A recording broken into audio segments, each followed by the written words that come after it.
I'm sick, so forgive my sick voice. I'm down with the sickness today. But I had to show you this because this is one of the craziest invasions I've ever done. I didn't know that the that the crafted scion could just clip through the floor like that and absolutely obliterate somebody. That made me laugh a lot. I thought that the invasion was done at this point because the host of fingers died, but there were two hosts. This was a two-host kind of situation. This was a double or nothing, an all-you-can-eat buffet of hosts. This is also a story. This is a wonderful story with a moral at the end of it about how you should never give up and don't quit your dreams. And by that I mean always apply pressure when you're invading and don't back off.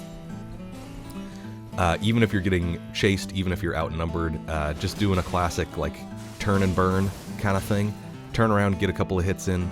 It'll usually make people back off. In this case, these guys were more than happy to just kind of turtle up in this room. And this is just a big, square, neutral room with nothing I can really use to my advantage at all. And so if I went in here, it's just going to be me versus both of them. So I had to get a little creative with it and find out ways that I could turn that to my advantage or just kind of pick at them a little bit.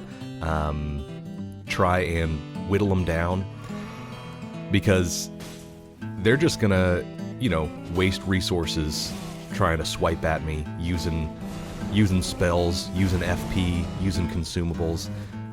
So if you can just get them to kind of waste their resources a little bit, that can put you in a situation where it's a little bit more even. They don't have as many flasks anymore.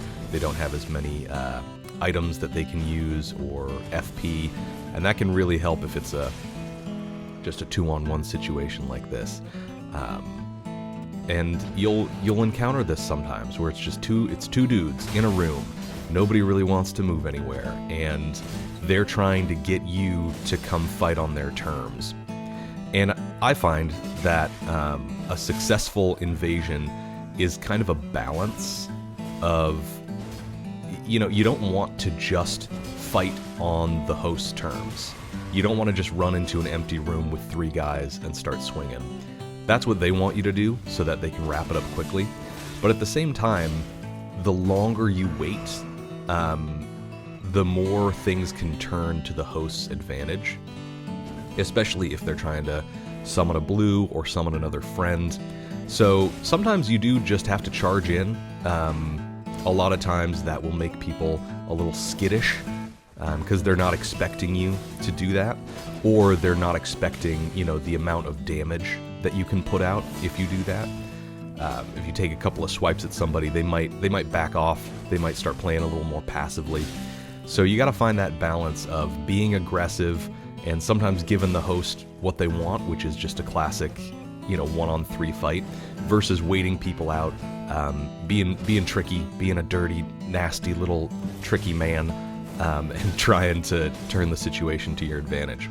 But once you get people 1-on-1, things tend to get a lot easier. GG.